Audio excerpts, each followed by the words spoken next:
This time we're again going to be in the symbol section of our annotation tools. We're going to go to the Frayer model.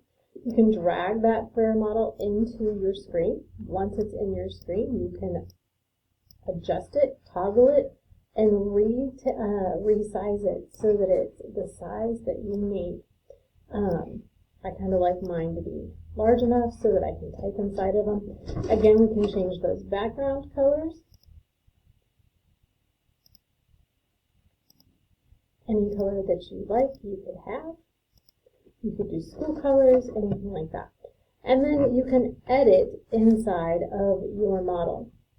To edit, you'll want to choose your text tools, and then choose your font, and then drag so that you can have your font in here. Okay?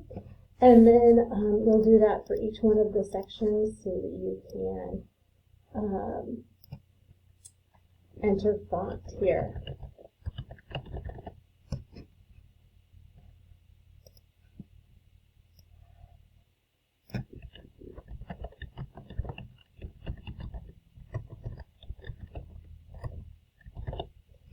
And then just have lots of fun with it, lots of different possible ideas and ways to use it here.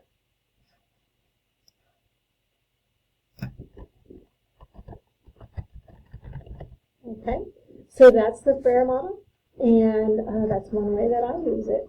I hope that you will find other uses for it as well and enjoy using this wonderful tool.